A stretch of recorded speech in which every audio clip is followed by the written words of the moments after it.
Boa noite, pessoal do segundo ano. A gente está aqui em mais uma aula.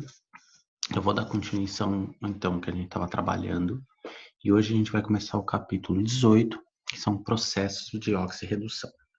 Então, como de costume, eu vou ler o material que o livro traz para vocês, vou dar as explicações, e aí a gente vai começar a trabalhar. O que vocês vão ver? Processo de oxirredução. Isso aqui, ele é um processo contínuo, então a gente vai caminhar a partir deles até chegar em pilhas de Daniell, depois baterias e uma série de fenômenos elétricos ou com transferência de elétrons que a gente vai estar trabalhando. Então, vou começar aqui, tá bom? Vou explicar bem devagarzinho. Então, primeira coisa, os processos de oxirredução, a gente está falando sempre de transferência de elétrons. Então, lendo o material agora. Analisando a obtenção de hidrogênio em laboratório. Uma maneira de obter hidrogênio em laboratório é pela reação entre zinco metálico e uma solução aquosa de ácido clorídrico. Observações macroscópicas. O zinco metálico vai sofrer corrosão, enquanto na superfície do metal surgem bolhas gasosas que escapam da solução. Aí depois, a análise microscópica. A formação de bolhas gasosas na superfície do zinco ocorre quando os íons H+, presentes na solução, tomam contato com um pedaço de zinco, recebem elétrons do metal e se transformam em gás hidrogênio. A corrosão do zinco acontece porque átomos desse metal presentes no sólido, ao perderem elétrons para os íons H+, transformam-se em íons Zn2+ aquoso, que deixam o sólido e migram para a solução, provocando a corrosão da lâmina. Então aqui, gente, nesse próximo slide, fica um pouquinho mais claro o que é que eu estou tentando colocar para vocês. Então, deixa eu ver se eu consigo sumir com esse aparelhinho do zoom aqui, que talvez ele atrapalhe um pouquinho aqui, ó, que a gente está vendo. Vou colocar ele aqui no canto de baixo, tá bom? E então, voltando para cá. Então, essa é a reação química da reação. Eu tenho lá meu zinco metálico, estou reagindo ele com ácido clorídrico e estou formando íons não, estou formando hidrogênio gasoso, H2, e um sal de zinco, ZnCl2. Esse sal de zinco, lógico, ele vai sofrer dissociação, formando o íon de zinco, Zn2+, e dois íons cloreto, Cl-. Aqui, ó, tá só cloro, mas na verdade é Cl-. A gente tem que lembrar que o balanço final de cada molécula tem que ser neutro. Se eu tenho duas cargas positivas, eu tenho que ter duas cargas negativas também. E aí, nas linhas de baixo, o que ele faz é, ele pega essa reação, que está simplificada ali na primeira linha, e ele abre ela, para que a gente consiga ver todos os componentes. O que acontece com o ácido clorídrico em água? Ele se divide em íons H+, e Cl-, tá bom? O gás hidrogênio permanece como gás, e a mesma coisa acontece com o sal. O sal ele dissocia em água também em íons positivos e negativos. E aí, gente, o que ele fez? Ele cortou o cloreto, que é o íon Cl-, porque ele aparece dos dois lados da equação. Então, ele me colocou na equação embaixo, descrevendo os estados aquoso e sólido de cada um dos componentes dessa reação. Então, eu fiquei com o zinco sólido, mais os íons H+, que são o hidrônio, tá bom? Formando o gás hidrogênio, mais o zinco na forma de um íon positivo, que é um cátion, tá bom? E aí, se vocês olharem o desenho aqui embaixo, eu tenho um tubo de ensaio. Nesse tubo de ensaio, eu tenho zinco sólido. Ele está sendo oxidado pelo H+, lembrando que o H+, é o componente ácido, tá bom? Aí eu estou transferindo esses elétrons do zinco para esses íons de hidrônio, esses íons H+, e estou formando gás hidrogênio, tá bom? Lembrando que o H+ é um hidrogênio que perdeu o seu elétron, então eu transfiro dois elétrons para dois hidrogênios, eles formam uma ligação molecular entre eles, formam o gás de hidrogênio. Já o zinco, que estava no estado sólido, ele perde dois hidrogênios e fica no estado aquoso. Se vocês olharem, ó, ele colocou descrição de dois átomos, um verde e um prateadinho.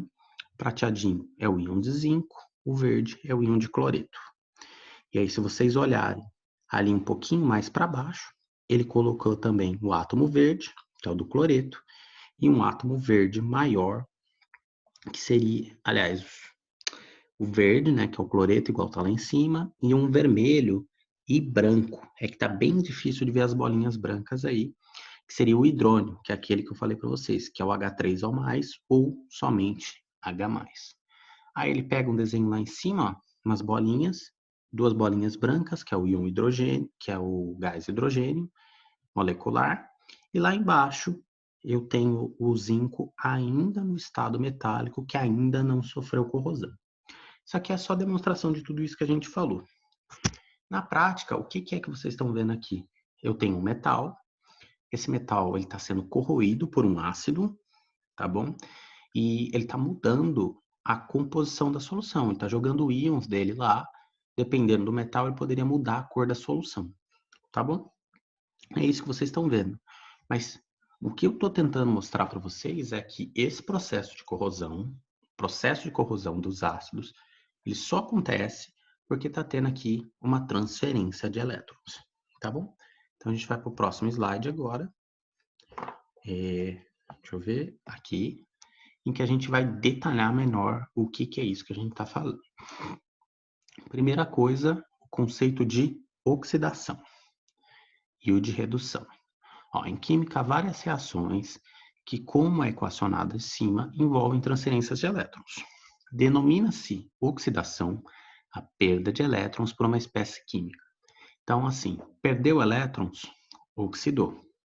Aí ele deu um exemplo, ó, na reação acima, quem que oxidou? Ó, por exemplo, na reação H+ aquoso, cada átomo de zinco perde 2 elétrons. Então, o zinco estava no estado sólido e passou para o estado Zn2+. Então, ele oxidou, ele perdeu elétrons. E a gente denomina redução o ganho de elétrons por uma espécie química. Quem que ganhou os elétrons do zinco na reação acima? O hidrogênio. Então, quem que reduziu na reação acima? O hidrogênio. Então, é isso que ele demonstra aqui na parte para baixo, ó, que a gente colocou 2H+, mais 2 elétrons, formando o gás hidrogênio, H2. E ali embaixo, gente, ele faz a equação global, partindo de quem? Das duas reações parciais, sendo que a primeira reação parcial é a do zinco, então eu tenho zinco formando Zn2+, mais 2 elétrons, que é a etapa de oxidação, e embaixo eu tenho 2H+, que são os íons de hidrogênio, recebendo 2 elétrons e formando hidrogênio gasoso, que é o processo de redução. E o que é importante falar do processo de oxidação-redução? Ele sempre vai existir, quando existir esse processo, vai ocorrer os dois simultaneamente. Não existe oxidação sem ocorrer redução. Para que algum elemento oxide, um elemento tem que reduzir. Para que algum elemento reduza, um outro elemento tem que oxidar. Tá bom? Então, continuando. Aí ele vai definir um pouquinho mais alguma coisa relacionada às relações químicas. Então, vamos lá. Existem, porém, processos de oxidação-redução em que a transferência de elétrons não é tão evidente na equação química. É o caso, por exemplo, da reação apresentada abaixo, em que eu tenho 4 moléculas de NH3 reagindo com 5 moléculas de oxigênio, formando 4 moléculas de NO mais 6 moléculas de água. Casos como esse evidenciam a necessidade de formular um outro conceito para tornar mais clara a identificação da ocorrência de oxidação-redução. Esse conceito é o número de oxidação. Gente, isso aqui tem um nome também. O número de oxidação, a gente também chama isso aqui de NOx. E o NOx ele tem umas regrinhas bem definidas e a gente vai discutir isso mais claramente daqui para frente. O que é importante? Ele vai começar a mencionar para vocês a ideia do NOx, meio que da onde surgiu, para depois discutir as regrinhas. Então, eu vou acompanhar o material do livro, a gente vai falar das regrinhas depois, e o meu último slide, que eu vou deixar aqui, ele é só um resumo de todas as regrinhas que a gente vai ter para cálculo do NOx. Vocês vão ver que não é nada muito difícil, é bem facinho de trabalhar e é bem coerente com o que vocês viram até agora, tá bom? Então vamos lá, o conceito do número de oxidação ou NOx. O número de oxidação ou estado de oxidação é um número associado aos átomos de um determinado elemento presente em uma determinada substância está relacionado à carga elétrica que esses átomos apresentam nessa substância. Essa carga elétrica pode ser uma carga real, é o caso da carga dos íons, no caso dos sais, ou uma carga imaginária, que se atribui a átomos em função do ambiente eletrônico ao seu redor, na substância em que tomam parte. O que ele quer dizer aqui em palavras curtas, um resumo? O NOx está associado com eletronegatividade e eletropositividade. Eu vou ter casos em que eu tenho carga real, que são os sais, que eu formo dois íons, um positivo e um negativo. E eu vou ter casos em que não. Eu tenho uma ligação molecular, mas eu tenho uma parte da molécula que é mais negativa, uma parte que é mais positiva. A gente já viu isso. Está falando aqui também de polaridade. A diferença agora é que a gente meio que está quantificando isso, tá bom? Então, vamos pro próximo slide e dar uma olhada nos três exemplos que eu tenho ali embaixo. Eu tenho NaCl, que é um sal. Eu tenho MgBr2, que é um sal. Eu tenho CaS, que é outro sal. E eu tenho óxido de alumínio, que ali é um óxido, mas ele também tem uma estrutura similar ao de um sal. Ele também forma íons, tá bom? Então, ó, número de oxidação em íons monoatômicos. Quando os átomos de um elemento metálico se unem por ligação iônica a átomos de um elemento não metálico, essa união envolve cátions e ânions, são sais, que compõem o retículo cristalínico iônico. No composto iônico formado, os átomos dos elementos estão presentes de fato, sob a forma de íons. Cada um deles apresenta, portanto, uma carga elétrica real. Agora vou ler o quadrinho em azul. O valor algébrico da carga elétrica dos íons de um elemento, num composto iônico, informa o número de oxidação desse elemento no composto. Então, dá uma olhada nos exemplos. Eu tenho Na ligado num Cl. O Na tem carga mais 1, e o Cl, apesar de não estar marcando aqui, ele tem carga menos 1. O que é uma coisa importante? O Na é da família 1A. Sendo assim, ele tem um elétron na camada de valência, mais fácil perder um elétron do que ganhar 7. Perdendo um elétron, carga mais 1. O cloro é da família 7A, então ele tem 7 elétrons. É mais fácil ganhar um elétron do que perder 7. Sendo assim, ele recebe um elétron e fica com carga menos 1. Ok, vamos seguir adiante agora. O próximo sal, magnésio Br2, MgBr2. O magnésio ele é da família 2A, então ele tem 2 elétrons na camada de valência dele. Novamente, é mais fácil perder 2 do que ganhar 6, carga menos 2. Pois eu tenho o bromo é da família 7A, está logo embaixo do cloro, tem carga menos 1. Por quê? Tem 7 elétrons na camada de valência, é mais fácil ganhar 1 do que perder 7, carga menos 1. Próximo elemento, cálcio e o enxofre. Cálcio é da família 2A, tem carga mais 2, novamente, 2 elétrons, mais fácil perder 2 do que ganhar 6. E o enxofre é da família 6A. Então, ele tem 6 elétrons na camada de valência, mais fácil ganhar 2 elétrons do que perder 6. Vocês estão percebendo um padrãozinho aqui, né? Elementos da família 1A, carga mais 1. Elementos da família 2A, carga mais 2. Elementos da família 7A, carga menos 1. Elementos da família 6A, carga menos 2. Olha agora, continuação. Alumínio, ele é da família 3A, tem 3 elétrons na camada de valência. Mais fácil ganhar, mais fácil perder 3 elétrons do que ganhar 5. Logo, carga mais 3. Oxigênio, família 6A, mais fácil ganhar 2 elétrons do que perder 6 elétrons. De novo, ele tem 6 na valência. Então, carga menos 2. Lógico, a fórmula molecular aqui do óxido de alumínio a gente define pela regra do tombo.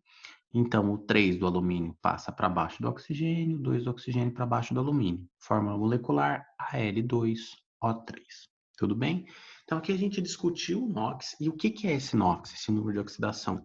É essa carga, positiva ou negativa, que a gente está associando com cada um desses elementos. Tá bom?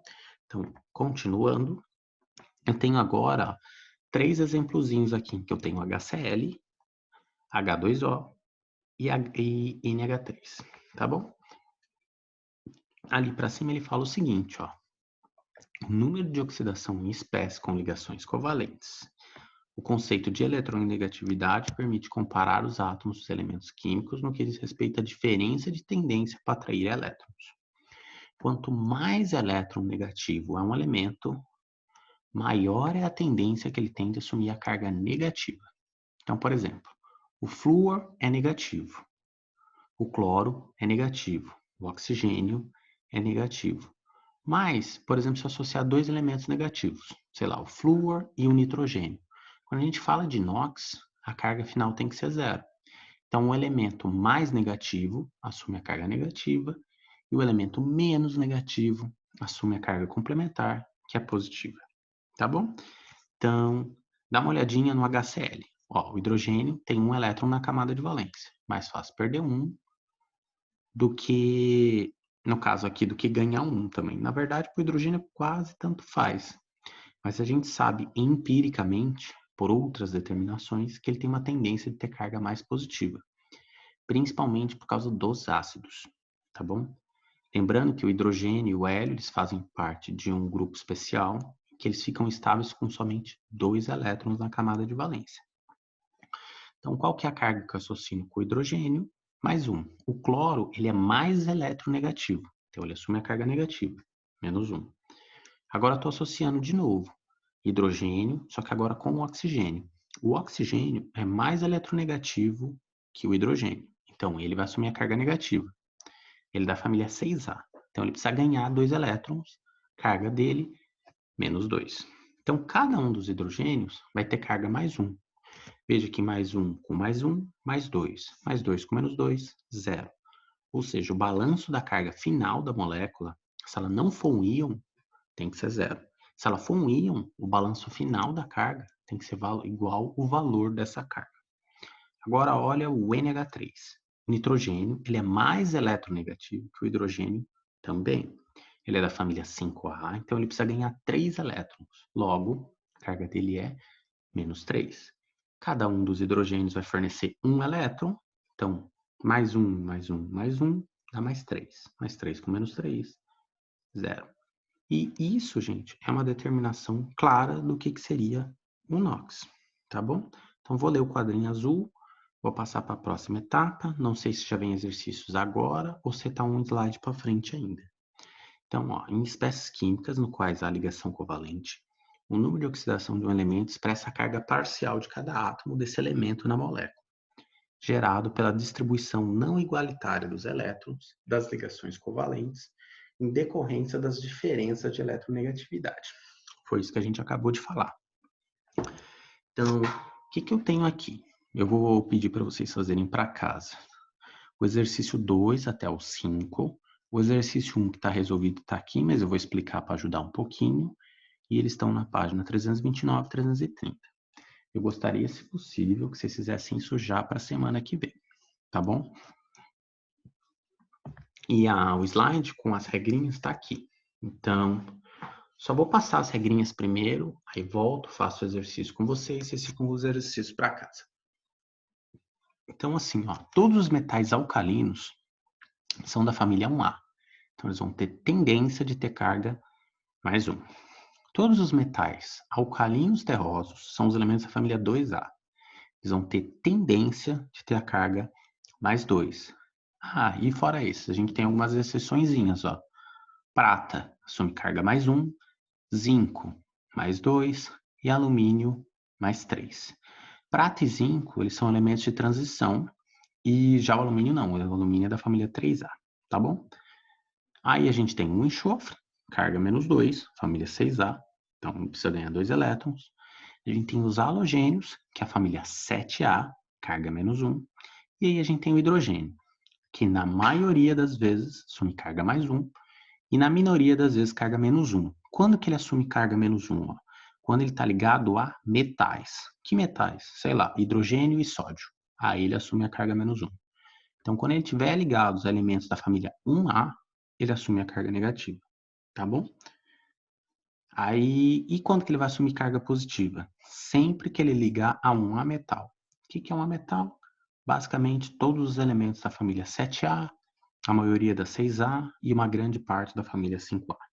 Tá bom? E o oxigênio, gente, ele é da família 6A, Então, a maioria das vezes ele assume carga -2. Em peróxidos, é o que a gente chama de água oxigenada, ele vai assumir carga -1. Em superóxidos, que é um tipo reforçado de água oxigenada, um elemento ainda mais oxidante, carga -0,5, mas a gente vai discutir todos esses elementos, essas exceções lá na frente com mais tempo. Vocês não precisam saber tudo isso que está aqui para resolver esses exercícios. E em fluoretos, que são elementos mais negativos que o oxigênio, ele pode assumir carga +2 ou +1, dependendo da ligação. Mas, via de regra, para resolver os exercícios aqui, vocês vão usar só as regras, basicamente, da família 1A, 2A, 7A e 6A, tá bom? Então, vou voltar no exercício. Aí dá uma olhadinha. Determine o número de oxidação de cada um dos elementos presentes na molécula de H2SO4. Então, deixa eu ver se eu pego uma caneta aqui. Então, a gente tem um enxofre aqui. Ele fez a construção molecular, ó, um enxofre aqui no meio. E aí ele colocou os 4 oxigênios, um em volta de cada canto da molécula. Então, eu tenho em cima, do lado esquerdo, do lado direito e embaixo. E em 2 oxigênios, ele fez a ligação com o hidrogênio. Então, você tem que ver o seguinte, ó. Aqui, esse átomo de enxofre, ele está fazendo uma ligação com esse oxigênio aqui, tá bom? Uma ligação com esse oxigênio aqui, lembrando que o oxigênio é da família 6A, o enxofre também, então aqui ele já fez as 2 ligações. Esse oxigênio está fazendo uma ligação com o hidrogênio aqui e uma ligação aqui. Então, o hidrogênio fez 2 ligações, está estável. O oxigênio fez 2 ligações, está estável. De novo, o oxigênio fez 2 ligações, uma com o enxofre, uma com o hidrogênio, está estável. O hidrogênio fez uma ligação, está estável. Ah, e esses 2 oxigênios, esse e esse, está acontecendo uma ligação dativa aqui. Então, 2 elétrons do átomo de enxofre estão sendo emprestados para esse. 2 elétrons do átomo de enxofre estão sendo compartilhados com esse também. Tá bom? E agora, como que a gente define o NOx? A gente começa pelas pontas. Qual que é o NOx do hidrogênio? Hidrogênio é família 1A. Então, ele é +1. Ah, qual que é o NOx do oxigênio? O oxigênio é da família 6A. Então, o NOx dele é -2. Então, aqui é -2, aqui é -2, aqui é -2. Todos os lugares onde apareceu o oxigênio, -2. Ah, e o elemento do meio? O elemento do meio tem que ser a carga que somada com todas essas outras dê 0. Então, tem +1, tenho +2, certo? Aí eu tenho 4 cargas -2. -2 vezes 4, -8. Quanto que está dando isso aqui? -6. Qual que é o número que somado com -6 dá 0? Então, é +6. Então, +6 é a carga que o enxofre tem que assumir. E esse é o NOx do enxofre. Então, o que vocês vão precisar fazer para os próximos exercícios? É mais ou menos essa ideia, tá bom? Qualquer dificuldade que vocês tiverem, vocês mencionam nos trabalhos ou vocês mandam um e-mail para mim com o tópico assim, dúvida, e aí eu tiro para vocês, tá bom? Então, a gente encerra a aula por aqui e a gente se vê de novo na semana que vem. Tentem fazer os exercícios que eu deixei para casa até a semana que vem, tá bom? Até sexta que vem, se possível, tá bom? Um abraço para vocês e boa noite.